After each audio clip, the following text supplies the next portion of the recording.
સંજયભાઈ માંગરોળિયા કરીને છે અને એનું રીસેટ વેલ કરીને એની કંપની છે. એમાં એ લોકો ચેકથી જ પૈસા લેતા અને અમને અમારા એકાઉન્ટમાં તે ચેકથી જ આપતા. એટલે અમારું રેગ્યુલર હાલતું હતું. આ ત્રણેક મહિનાથી બંધ કરી દીધું છે. અને તોય અમે મળવા ગયા ત્યારે ભાઈ હતા જ તે ત્યાં 150 રોડ ઉપર એમની ઓફિસ છે. આરકે એમ્પાયર કરીને બિલ્ડિંગ છે ને એમાં 611 નંબરની દુકાન છે, એમની શોપ છે ત્યાં.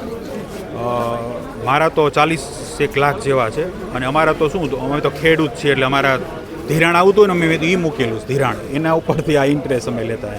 આમાં અમારા તો જાણીતા જે છે એ લગભગ 70 જણા છે, પણ આવા ઘણા બધા છે. અંદાજે ઘણા કરોડો રૂપિયાનું છે. આ કહી ન શકાય. કદાચ તમે બધાના ઇન્ટરવ્યૂ લ્યો અથવા એને પૂછો તો આઈડિયા આવે. લોકો 5% આપતા અને તમે એને ચેક આપો એટલે તમારા એકાઉન્ટમાં જ તમને ઇન્ટરેસ્ટ આપે.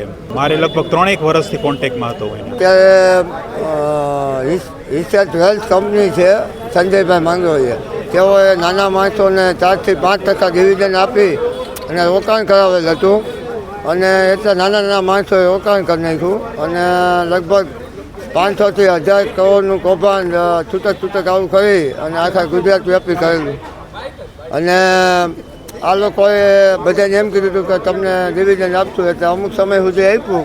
પછી માર્ચ મહિનાથી બંધ કરી દીધું છે અને કોઈને કોઈ પૈસા કે આપતા નથી. અને પોતાની ઓફિસ બંધ કરી દીધી, મોબાઈલ બંધ કરી દીધો અને ફરાર થઈ ગયા છે અને મોટું કૌભાંડ કરી નાખ્યું છે.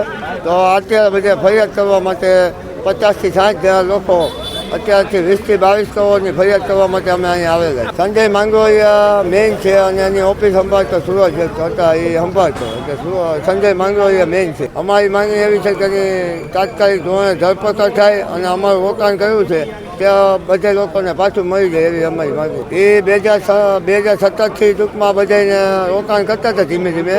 અને ત્યાં લગી આ વ્યાજ બધાને ડિવિડન્ડ રૂપે 4 થી 5% આપેલ હતા. માર્ચ મહિનાથી બંધ કરેલ હતું.